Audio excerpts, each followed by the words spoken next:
Bonjour à tous, aujourd'hui j'avais envie de vous partager quelques conseils perso pour pouvoir vous aider à monter votre machine, que ce soit votre première fois ou non. Cette vidéo n'a pas pour but de vous donner un tutoriel pour monter votre machine, mais plutôt vous donner quelques conseils au cours de votre montage.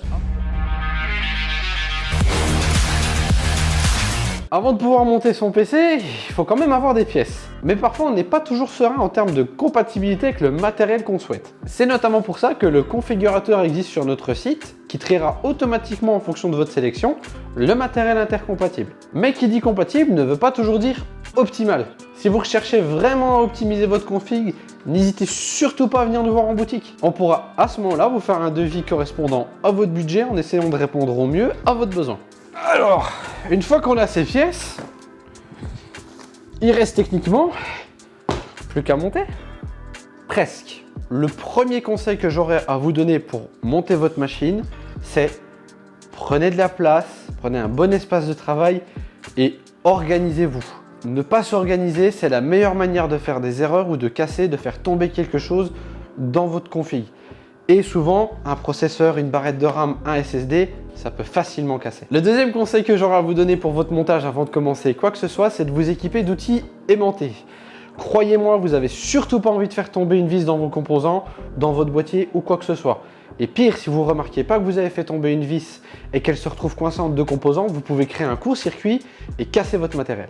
En général, pour commencer votre montage, mon premier conseil, ça sera de monter tout ce que vous pouvez sur la carte mère à l'extérieur de votre boîtier. Sauf votre carte graphique, c'est-à-dire en général, votre processeur, votre RAM, votre SSD et puis votre refroidissement. En l'occurrence, nous, on sera sur un refroidissement liquide, donc on va simplement venir poser les fixations et la pompe sur le processeur.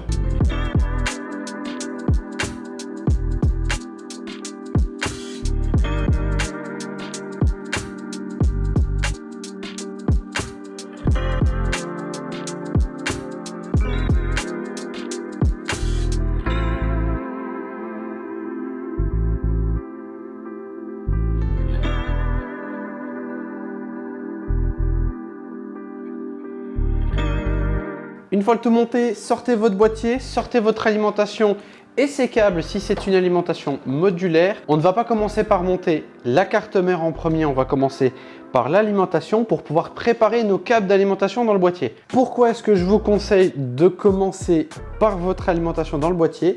C'est parce que vous avez des passages de câbles qui sont prévus dans les boîtiers et parfois, dépendant des cartes mères, solution de refroidissement, boîtier que l'on va choisir, on n'aura plus l'accès à cet endroit une fois que la carte mère ou le refroidissement sera monté pour pouvoir passer proprement nos câbles d'alimentation. Faire donc ça en premier, ça permet de déjà passer ces câbles et d'être sûr qu'on a déjà pu préparer cet espace. Une fois que ça c'est fait, on va pouvoir donc monter notre carte mère dans notre boîtier. Faites attention, autre conseil, n'oubliez pas cette petite plaque qui va à l'arrière au niveau des ports de votre carte mère. Elle vient se fixer ici derrière sur le boîtier. Elle n'est pas indispensable, mais elle est très importante pour protéger vos ports et votre carte mère et autres composants des interférences. Notre alimentation est montée, on a passé nos câbles, on a monté notre carte mère, on a connecté les câbles d'alimentation et tous les câbles du boîtier, on a déjà fait la moitié du boulot. Si vous disposez d'un water cooling, donc un refroidissement liquide, ce qui est notre cas dans cette config, ça va être le moment pour regarder, pour monter les ventilateurs sur le radiateur et regarder où fixer le water cooling dans le boîtier. Certains boîtiers disposent de fixations au-dessus et à l'avant. Je vous recommande et je vous conseille fortement de plutôt le monter au-dessus si vous avez la possibilité de le faire. Certains boîtiers disposent de fixations et à l'avant et sur le dessus.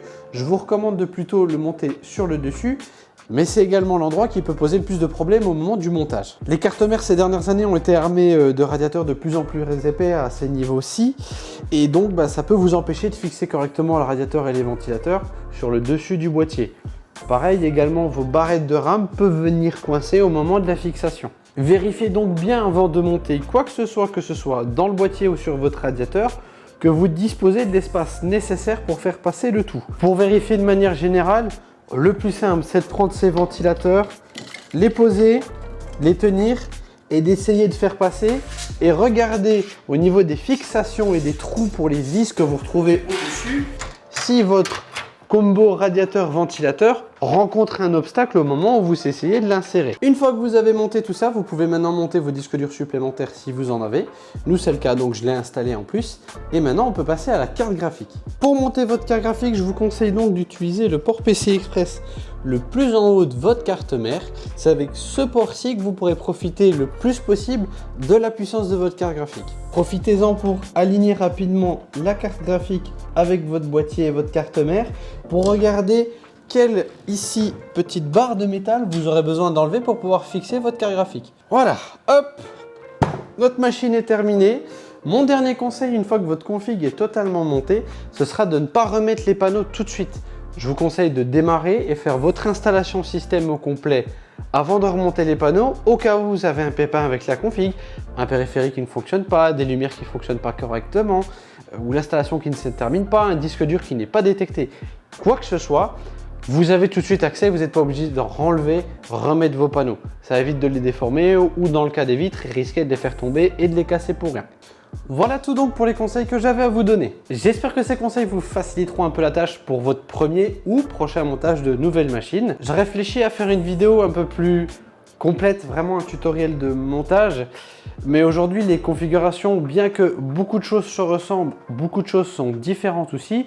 Et donc, il est un peu difficile de faire une vidéo générique pour vous expliquer complètement et concrètement comment faire un montage. Vous pourrez tout de même néanmoins, si vous le souhaitez, faire un exemple de configuration et la monter avec vous et vous montrer comment la monter si vous le souhaitez. Si cela vous intéresse, n'hésitez pas à mettre un commentaire et à laisser un petit pouce si vous êtes intéressé par cette vidéo. Sinon, pour les prochaines vidéos, je vous invite à vous abonner pour ne pas les rater. Et moi, je vous dis à très bientôt en boutique.